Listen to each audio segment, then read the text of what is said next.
Have you ever felt that, after a spiritual awakening, everything became strangely silent?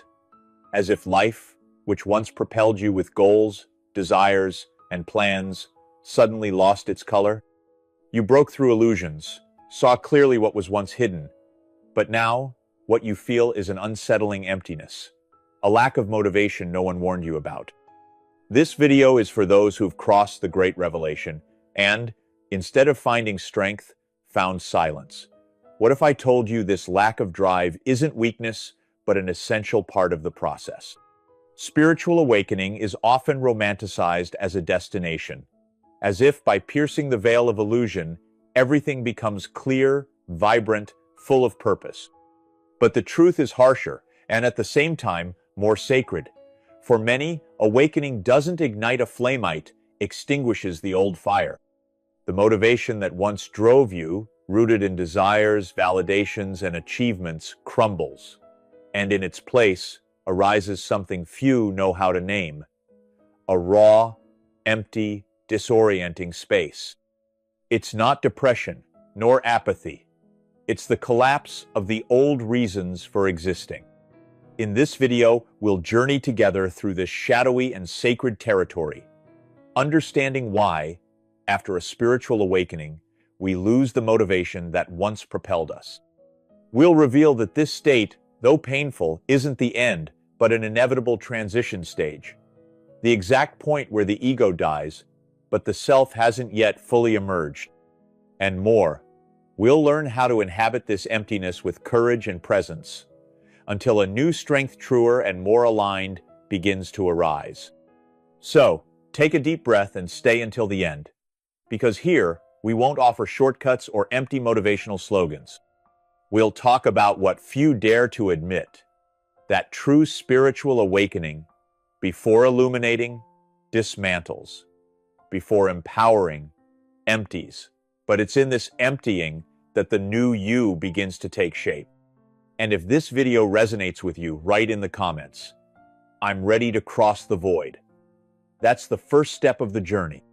Little is said about it, but the collapse that follows a spiritual awakening is as real as it is invisible. There are no grand external explosions or dramatic changes for those watching from the outside, but within, everything falls apart. What once motivated you, the desire to be someone, to achieve, to be recognized, suddenly loses meaning. It's as if, by crossing the threshold of illusion, you realized you were chasing ghosts. And then, without warning, the force that moved you dissolves, like smoke in the air. This collapse doesn't come as punishment, but as a natural consequence of spiritual vision. When you see that much of what drove you was fueled by insecurities, fears, and an endless need for external validation, the energy sustaining those pursuits simply finds no reason to exist anymore. Awakening severs the roots of artificial motivations, and for a time, there's nothing in their place. Just an empty, silent space that many mistake for apathy or depression. Here lies the first great challenge: to face this lack of drive as a spiritual phenomenon, not a personal failure. You're not failing because you've lost motivation. You're being emptied of everything that wasn't truly you. But since no one prepares us for this emptying, it's almost always experienced with guilt, anguish, and confusion. After all, we grew up believing motivation equals life. When it's gone, we think, "What's wrong with me?" Nothing's wrong. What's happening is a deep and silent process of dismantling. Your soul, realizing the old motivations were fragile and illusory, begins the patient and inevitable work of tearing down the internal structures that upheld your identity. You stop chasing recognition, productivity, external success, not because you no longer care, but because you finally see that none of it ever defined who you are. And this insight, though liberating, creates a peculiar kind of paralysis. If I'm not that, then what am I? This question echoes in the silence of the collapse. It's an uncomfortable pause because the ego was trained to move, to act, to conquer. Suddenly, the machinery stops.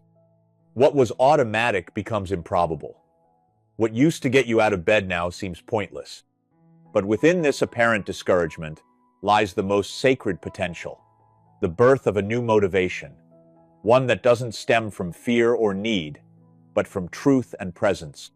The invisible collapse is a spiritual rite of passage. There's no way to cross awakening without going through it.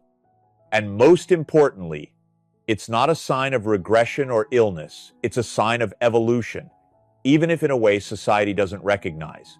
Society values movement, action, productivity. The spirit, however, values silence, integration, and truth. And it's precisely here that your soul begins to prepare for a new way of existing. From here, the journey will no longer be driven by the anxiety to do, but by the call to be. The collapse isn't the end of your motivation, but the end of false motivation. It's the start of a more mature, quieter, more real process. And though you may only perceive the emptiness now, it's within this emptiness that a new strength is being forged, strength that doesn't feed on external pressures, but on a deep alignment with who you are, without masks, without performance, without the need for applause. Few talk about this, but it's real. When you awaken spiritually, there's an unspoken expectation that finally everything will make sense. That you'll wake up every day with unwavering clarity, a burning purpose, a new energy the whole world will notice. As if, after all the effort and suffering, you deserve this explosion of motivation. But in practice, what arrives is silence. No victory music, no applause, just a quiet, strange inner space you don't know how to inhabit. Maybe you've felt this. After realizing profound truths about yourself and life, what used to drive you no longer works. The plans you made, the goals that seemed so important, suddenly lose their pull.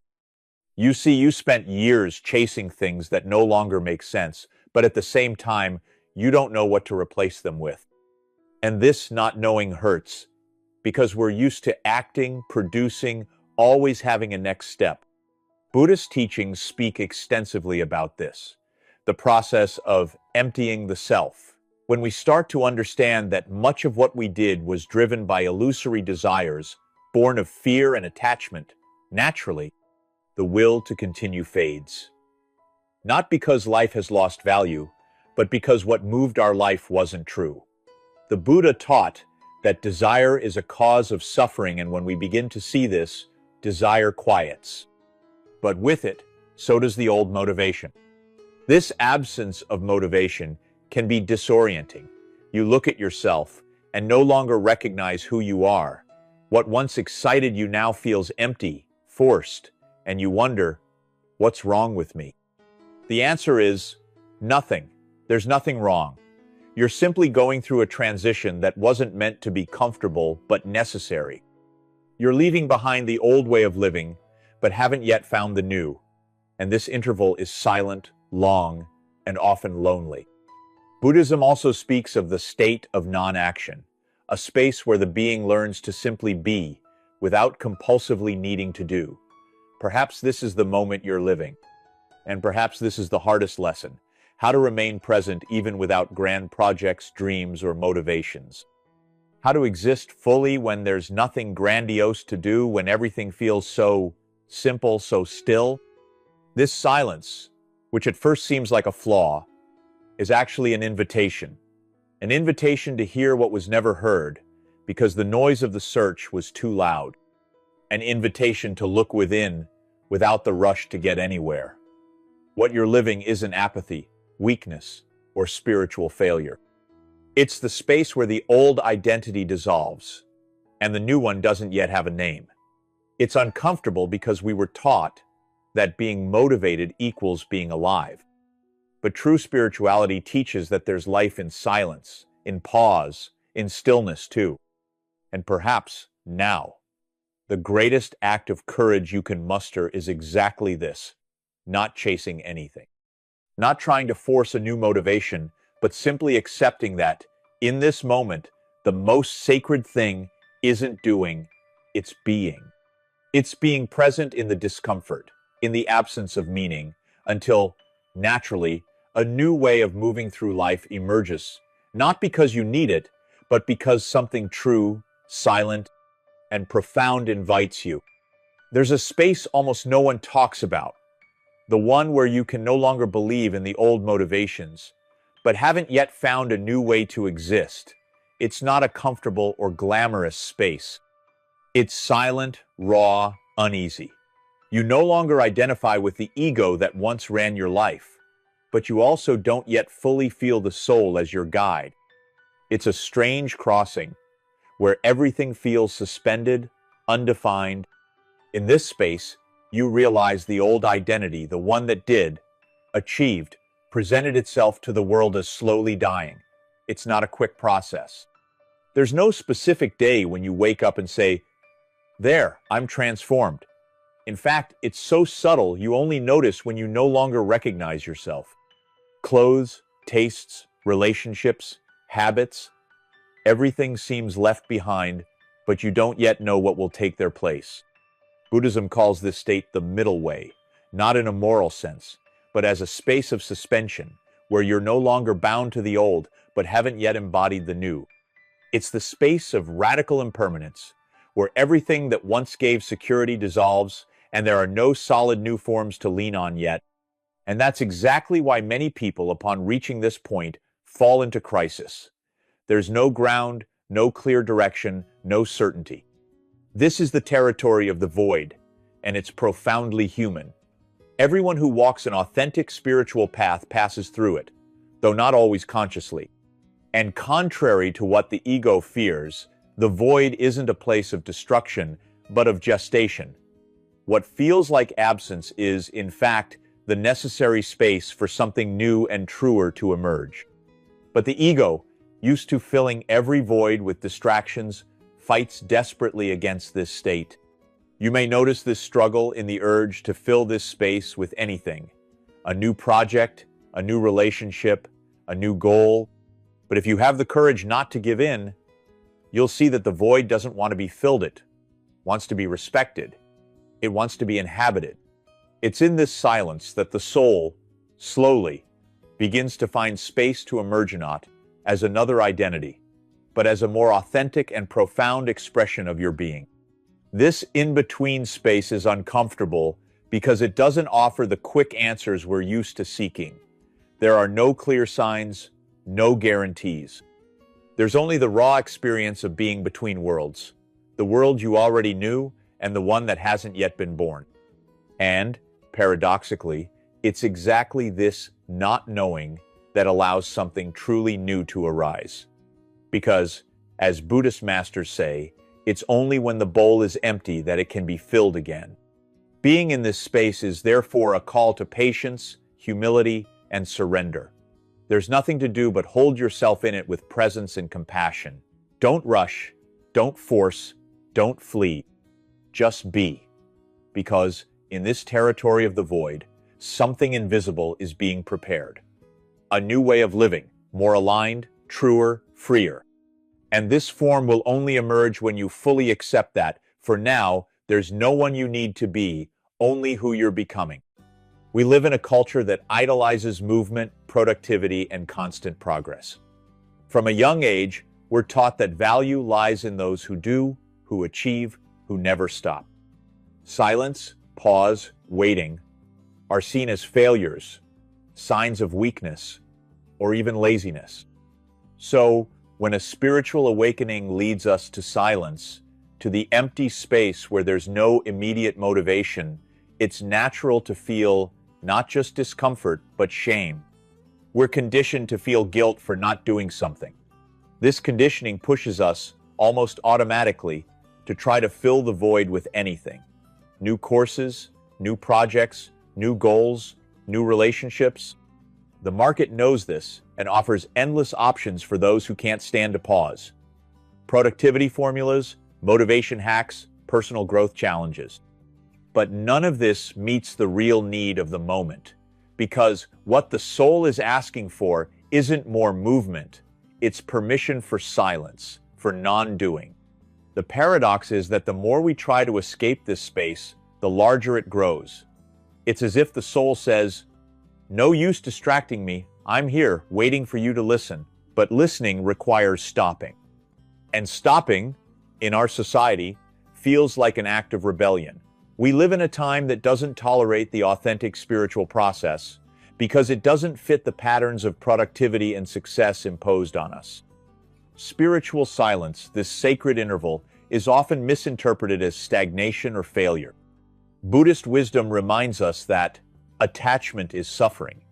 And curiously, we're attached to the idea that we're only valuable if we're producing, acting, visibly progressing. This attachment keeps us from seeing that there are other movements, invisible, internal ones, that happen in pause, in withdrawal, in listening. But today's culture doesn't value this kind of movement because it's not measurable, doesn't generate status, doesn't make headlines. When you cross this silent space after awakening, you feel this conflict firsthand. On one side, the soul asking for pause, withdrawal, emptying. On the other, the world demanding action. Answers, results. And between these two poles, anguish arises. Am I doing something wrong? No, you're not doing anything wrong. You're doing exactly what your soul needs. Pausing. What's wrong is the societal model that doesn't prepare us for this kind of experience. The silence that culture fears is, in truth, a state of potency. It's in this space that new ways of being are gestated, old wounds are healed, and new motivations more aligned with truth can emerge. But since no one teaches us to trust this process, we end up feeling inadequate, as if we're wasting time, squandering life. When, in reality, we're simply allowing life to unfold at a different rhythm, the rhythm of the soul, not of society. Recognizing this is liberating. Understanding that there's nothing wrong with not being in a hurry, not having a plan, not knowing the next step is one of the greatest spiritual achievements. Because in this recognition, you detach from the need to prove your worth through what you do and start to accept that your worth lies in what you are. And this is the first sign that the new way of living is approaching. Quieter, truer, more at peace. When motivation vanishes after a spiritual awakening, it's common to think something went wrong, that there was a glitch in the process, that you lost your way, or that you're regressing. But nothing could be further from the truth. What you're experiencing isn't a mistake, but a fundamental stage of the spiritual journey. The process of dissolution. It's not a personal failure, but a silent initiation, a necessary preparation for a new version of you to emerge. Dissolution happens because the internal system that drove you until now made of beliefs, fears, ambitions, and identities no longer serves. And like any true renewal, the old must first completely fall away. What you're living then is a kind of symbolic death. The end of the old structure of motivation, of the identity built from external expectations. And like any death, it brings pain, uncertainty, and silence. Buddhist teachings remind us that everything is subject to impermanence. Nothing remains fixed, not even what we think is our personality, our desires, or our purposes. This teaching, often repeated, is only truly understood when we experience, in practice, the collapse of the motivations we once defined as ours. Realizing that even what we thought was us can dissolve is, at once, terrifying and liberating.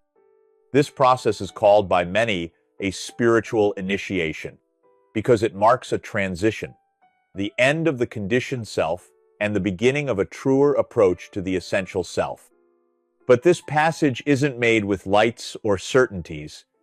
It's made in the dark, in silence, in absolute vulnerability. What dissolves is everything you thought you needed to be. What hasn't yet arisen is who you are, without needing to define yourself.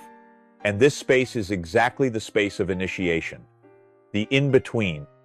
That's why the absence of motivation shouldn't be seen as a symptom of failure, but as a sign that the process is working. That the soul is, in fact, refusing to keep feeding the old impulses to make room for what's true. The pain isn't from the lack of motivation itself, but from trying to keep alive what's already dead. Suffering comes from resistance, not dissolution. When you accept the process, suffering begins to give way to presence. This dissolution process is, paradoxically, a great act of love from your soul to you. It's the refusal to keep participating in a life that no longer represents you. It's the way your essence found to say, I don't want to keep going on autopilot, in performance, in endless pursuit. And by withdrawing, it creates the necessary space for a new way of living, more aligned with who you really are, to be born. But this birth, like all births, requires time and trust. When you start to see that it's not failure, but initiation, your relationship with the process changes. Anxiety gives way to surrender, fear to curiosity.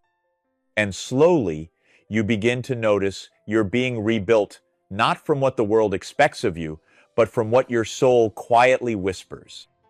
This is the true reconfiguration, when life starts being driven, not by the ego that wants to be seen, but by the soul that wants to be lived. After crossing the dissolution of the old motivation, a new possibility emerges. Still fragile, still silent, but profoundly transformative. It's when you start to realize you no longer need to move to prove something, to be accepted, or to meet expectations. The motivation that once came from need now begins to arise from presence. No longer an urge to do, but an invitation to simply be. And this being is enough. This new motivation is radically different from what accompanied you until now. It doesn't shout, doesn't pressure, doesn't demand, it whispers. It comes as a gentle urge to express, to create, to connect, not to gain validation, but because not acting would be a betrayal of your own essence. It's no longer about chasing an ideal, but responding to an inner call that, for the first time, feels true. Buddhism speaks of acting without attachment to the outcome. This is the principle guiding the new motivation. Doing, not because you need a result, but because the action itself is an expression of your being. When you start to experience this kind of motivation, you notice it's lighter, more fluid, more sustainable. It doesn't demand Herculean effort or inhuman sacrifices. It simply flows, like a natural extension of your presence in the world. This shift is so profound that at first it can feel strange. After all, for years, you believed you had to strive, plan, prove yourself. Now, life starts moving more spontaneously, almost like a dance. You feel the impulse, you respond, you feel the desire, you act. There's no longer that constant tension between who you are and what you need to do. There's only a more harmonious, more integrated flow. It's important to realize that this new motivation doesn't mean a lack of action. On the contrary, often you'll act more, create more, serve more, but now the source will be different. No longer fear, no longer lack, no longer the desire to be seen. Now what moves you is a deep connection to what's true in you. And this connection generates a serene, stable strength that doesn't burn out easily because it doesn't depend on external circumstances. This is the moment you start to see that life is no longer a stage where you play a role for applause, but a space where you simply are who you came to be. Motivation becomes a reflection of your essence, not an artifice created by the ego. And when this happens, action becomes light, presence becomes full, and life stops being a battle and turns into a spontaneous expression of your being. This is the true spiritual rebirth. When, after losing all the old motivations, you start to move from something much deeper, much more authentic. Now, you act not because you need to, but because you want to. Not because you fear rejection, but because you wish to share who you are. And at this point, life transforms. No longer driven by obligation, but guided by the quiet joy of being aligned with your truth. Getting here wasn't easy. You crossed the collapse of the old motivation, endured the discomfort of the void, resisted the temptation to fill the silence with distractions, and now you're starting to see there's another way to be in the world. No longer based on performance, the need to be seen or proving something, but sustained by alignment with your own truth. And this way of living is profoundly liberating. Living from alignment means your choices, actions, and even silences are guided not by others' expectations, but by what makes sense to you. It's a movement that flows from the inside out, not the other way around. Before, you lived reacting to the world's demands. Now, you act responding to the soul's call. And this response is always quieter, more loving, truer to who you are. Buddhism reminds us that true freedom isn't doing everything you want, but not being a slave to impulses and desires that pull you away from your essence. Living from alignment is exactly this: choosing consciously, acting with presence, accepting with serenity. It doesn't mean you won't have challenges, doubts, or pains, but it means you now have an inner foundation that sustains your path, and that foundation is fidelity to your own soul. When you start living this way, you notice many old motivations transform. The desire to be admired gives way to the desire to be whole. The need for success is replaced by the wish to serve and contribute.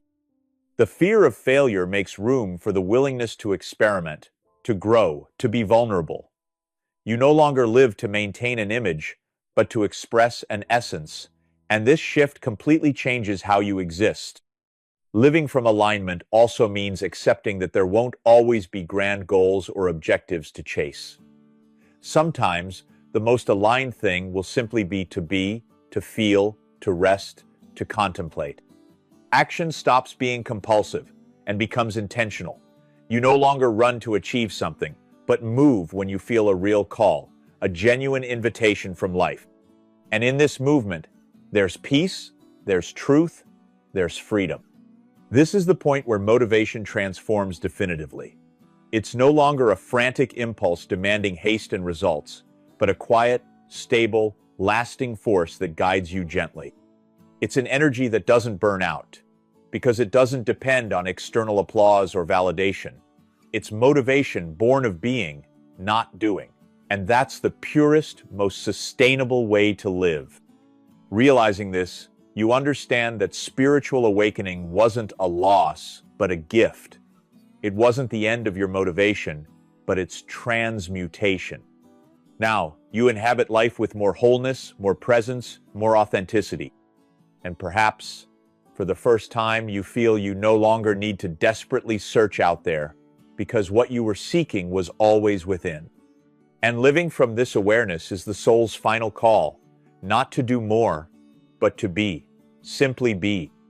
Perhaps the greatest challenge in this process isn't the absence of motivation itself, but the difficulty of staying in this space without self-blame, without forcing, without trying to rush what can only happen in the soul's time. The most valuable advice I can offer is cultivate patience with tenderness. Patience isn't passivity, it's wisdom. It's understanding that there are internal processes that can't be rushed, just as you can't force a seed to sprout before its time. Crossing this period of dissolution requires trust, and trust is built in the daily practice of noticing that, even without grand actions, you're transforming. Even if you don't see it yet, something is moving within you. Like in winter, when nature seems asleep, but beneath the soil, roots are growing, strengthening, preparing to bloom.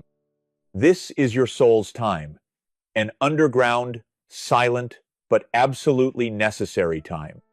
A powerful tool to sustain this crossing is silent meditation. Not to chase elevated states, but simply to sit with what is, without judgment, without needing to change anything. Meditating in this moment isn't about reaching enlightenment, but about cultivating presence amid the void.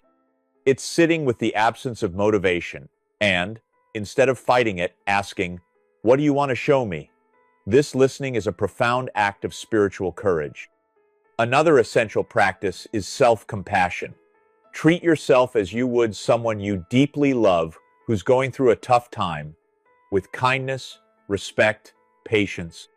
Let go of the idea that you should be more productive, clearer, more motivated. Accept that. Right now, the most spiritual thing you can do is care for yourself with gentleness. Self-compassion isn't indulgence. It's spiritual maturity. It's recognizing that the process is hard and allowing yourself to be human in it. It's also crucial to realize this state isn't permanent. Though it may feel like motivation is gone forever, it will return, but it will be different. More aligned, gentler, truer.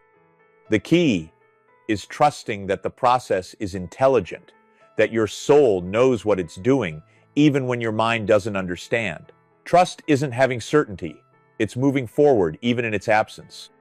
It's walking in the dark, knowing that, at some point, the light will shine from within.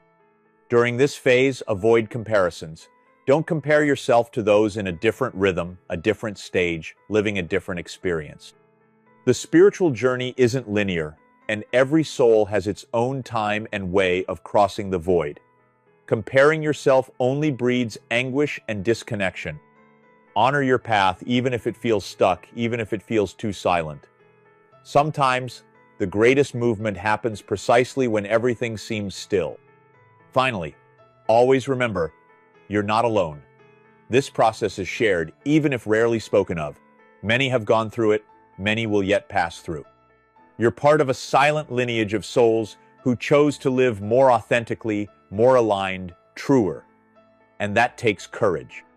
So, respect your process, embrace your crossing, and know the void that now feels frightening will, tomorrow, be remembered as the fertile soil where your new life began to sprout. If you've made it this far, know there's nothing wrong with you. The absence of motivation you felt wasn't failure, weakness, or regression. It was a silent invitation from your soul to cross the void and leave behind the old structures that no longer serve you. You didn't lose your motivation. You're becoming someone who only moves when the movement is true. And that's one of the greatest spiritual achievements anyone can reach. Now you know, there's a vast difference between acting out of obligation and acting from alignment, between moving to be accepted and moving because the soul called. Few have the courage to cross this process to the end. Many stop halfway, try to go back to what was, delude themselves with new superficial goals.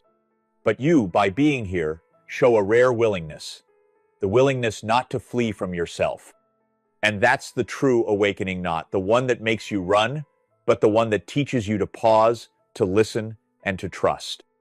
If this message touched you, like this video, not as an automatic gesture, but as a symbol, the symbol that you're ready to live more authentically, more present, more aligned with your essence. Subscribe to the channel to keep walking alongside those who've also chosen this journey, and write in the comments, with courage and presence, I'm ready to live aligned with my soul. Let this be your new promise to yourself. Always remember, the path isn't about speed, quantity, or performance. The path is about presence, truth, and self-love. There's no rush, there's no demand. There's only life, asking to be lived with wholeness. And you're ready for that, even if, right now, you can't fully see it yet. Thank you for making it this far, for trusting your journey, and above all, for trusting yourself. Your crossing is necessary, your listening is courageous, and your presence is, and always will be, enough until our next meeting, always at the right time, always in the truest space, that of the awakened heart.